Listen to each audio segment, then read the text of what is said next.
एक deputy chief minister आपके सामने यहाँ खड़ा होकर अरफाज डैंग के उस मकान, ढहे हुए मकान, उस कुटिया को, ढहे हुए कुटिया के ऊपर खड़ा होकर कह रहा है कि जम्मू कश्मीर की सरकार को नहीं पूछा गया।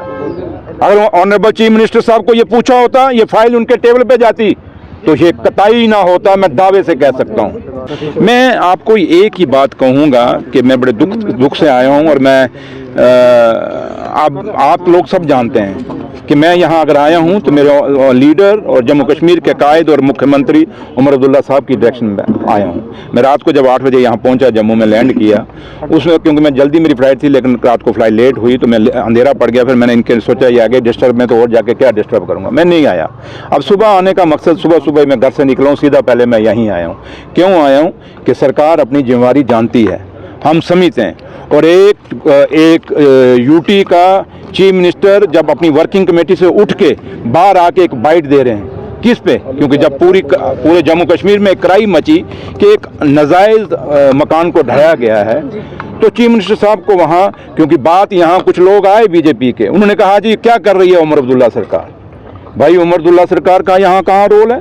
एक डिप्टी चीफ मिनिस्टर आपके सामने यहाँ खड़ा होकर अरफाज डैंग के उस मकान, ढहे हुए मकान, उस कुटिया को, ढहे हुए कुटिया के ऊपर खड़ा होकर कह रहा है कि जम्मू कश्मीर की सरकार को नहीं पूछा गया। अगर ऑनरेबल चीफ मिनिस्टर साहब को ये पूछा होता, ये फाइल उनके टेबल पे जाती, तो ये कतई ना होता, मैं दावे से कह सकता हूँ। हम भी कहते हैं कि जेडीए की लैंड इंक्रोच हुई है, लेकिन अगर जेडीए की लैंड अगर खाली करनी है तो भैया ऊपर से शुरू करें ना। आप हमेशा कार्रवाई सिर से शुरू होती है, आप पाँव से शुरू कर रहे हो। वो गरीब जो पहले ही जमीन पे है, उसको क्यों उसकी कुटिया डाल रहे हो? यहाँ कितने बड़े बड़े लोग हैं जिनके मकान हैं जेडीए लैंड के ऊपर, जिन लोगों ने यहाँ जेडीए लैंड घेरी हुई है, तो उन पे क्यों नहीं एक्शन हुआ? इसलिए कल ऑनरेबल चीफ मिनिस्टर साहब ने आपके सामने उन्होंने पूरी लिस्ट मांग ली है जेडीए की लैंड कहाँ कहाँ इंक्रोच हुई है और उन पे क्या एक्शन हुआ है, वो पूरी फाइल मांगी है और जवाब देना होगा। और आप कहें कि जेडीए ऐसे निकल जाएगा, और आपको याद होगा हम तभी तो कहते हैं कि वाइस चेयरमैन किसके कहने पे लगना चाहिए था? उमर अब्दुल्ला सरकार के कहने पे लगना चाहिए था। लगाया किसने? वो ऑर्डर आपने पढ़ा होगा जब ऑर्डर हुआ होगा, आपको नहीं पता क्या? अगर सरकार का आदमी लगा हो यहाँ पे तो हम उसको पूछें, अभी यहाँ वो खड़ा होता, मैं यहाँ आया हूँ, क्या सरकार एडमिनिस्ट्रेशन को इंफॉर्मेशन नहीं है? मैंने पुलिस आपके चौथे ब्रिज पे भी जाके कहा था, मैं जब रात को वहाँ चौथा ब्रिज चलाया, मैंने जब आज चला कि नहीं चला? अब चला जब, तो क्या जब हम जाते थे वहाँ कोई होता था? मैंने आपके सामने कहा था। और आज जम्मू कश्मीर का डिप्टी चीफ मिनिस्टर यहाँ खड़ा है, क्या उसको जेडीए के वीसी को नहीं पता है कि वो डिप्टी चीफ मिनिस्टर वहाँ जा रहा है? क्या मेरा इंफॉर्मेशन पूरी नहीं गई हुई क्या? आके जवाब देने लोगों को क्यों गिराया गया है? इसलिए मैं बड़ी चीज़ें, गुस्सा मुझे बहुत है लेकिन मैं बड़ा रिस्ट्रेन कर रहा हूँ बोलने में। क्यों कि जब सच बोलो तो बात बड़ी दूर तक जाती है। आपने नहीं देखा निशारा में क्या हुआ? आपने नहीं देखा? इसलिए मैं आपसे ये की बात कहूँगा कि जम्मू कश्मीर के मीडिया और खासकर जम्मू सूबे का असली सच और झूठ को पहचानो, असली और नकली को पहचानो। मैं भी आके यहाँ अरफाज को बड़ी गोड़ के जफियाँ मार सकता हूँ, इसके फादर को मार सकता हूँ, खुद भी रोने के यहाँ ड्रामा कर सकता हूँ। नहीं, हमें लोगों ने ड्रामों के लिए नहीं इस कुर्सी पर बैठाया, हमें काम करने के लिए बैठाया है। हमें इसलिए बैठाया कि हम आप लोगों को, उन गरीबों को प्रोटेक्ट करें, आप मीडिया लोगों को भी प्रोटेक्ट करें और अपने आवाम को भी प्रोटेक्ट करें, इसलिए हमें बैठाया गया। और कल का रेजोल्यूशन भी हमारा वही है। उसमें देखिए एक पॉइंट जो हमने रेजोल्यूशन में डाला है, वो लोगों की प्रोटेक्शन कैसे करनी है, उसमें हमने डाला हुआ है।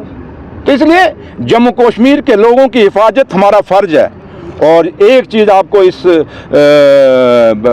आप लोगों को मैं इस जगह से एक बात कहना चाहूँगा कि जिन लोगों ने भी ये किया है, आप सोचें कि उमर साहब, क्योंकि उमर साहब ने पूरी फाइल जब मंगवाई है, अब इंक्वायरी ज़रूर होगी। और जहाँ तक ताल्लुक है, मैंने वो दौर भी देखें, आपको याद होगा कितनी कॉलोनियाँ जम्मू शहर के अंदर जो रेगुलराइज नहीं थी, लेकिन हमारे कायदे सानी डॉक्टर फारूक अब्दुल्ला जब चीफ मिनिस्टर बने थे, कितनी कॉलोनियाँ उन्होंने रेगुलराइज की थी। ये भी तो हो सकता था कि इस ज़मीन पे कौन सा आपने इतनी बड़ी इंडस्ट्री लगानी है, इसको रेगुलराइज भी किया जा सकता था। जो पैसा रेट है उस रेट के मुताबिक, आपने सर्कुलर रेट है उसका मुताबिक इनको कहना था कि भाई आप एक सर्कुलर निकाल लेना, क्योंकि ये ज़मीन तो वेस्टेज है। तो अगर ये सर्कुलर रेट देते हैं थे तो ठीक है, जैसे कई लोग आप नोटिस निकालते हैं, कहीं आप स्ट्रिपें अलॉट करते हैं, क्या नहीं करते? गांधीनगर के अंदर नहीं होती क्या? शास्त्री नगर नहीं होती क्या? चिकोटा नगर के अंदर नहीं होती? कितनी स्ट्रिपें अलाट होती हैं रोज, आप लोग ऐड हैं। उधर रूपनगर जो कॉलोनी है, जो हाउसिंग की हैं, वहाँ स्ट्रिपें अलाट नहीं होती क्या? बच्चों की किताबें भी नहीं निकालने। बेटा मैं वही कह रहा हूँ, क्या अलाट नहीं होती क्या? होती हैं। ये फैसले सरकार पे छोड़ने चाहिए, वो सरकार जो लोगों की चुनी हुई सरकार है। तभी तो हम कह रहे हैं कि जम्मू कश्मीर में स्टेट का दर्जा बहुत जरूरी है, क्योंकि जब तक ये IPS IAS हमारे अंडर नहीं आएंगे, इनको ये है कि हमारा जम्मू कश्मीर की सरकार क्या बिगाड़ लेगी, हमारा फैसला तो दिल्ली से होना है। ये उसी का फायदा उठाया गया है। अगर जम्मू कश्मीर का कोई ऑफिसर JDA का वाइस चेयरमैन होता तो शायद ये नौबत ना आती। सर बीजेपी मैं दावे से कहता हूँ। पल्ला झाड़ रही है।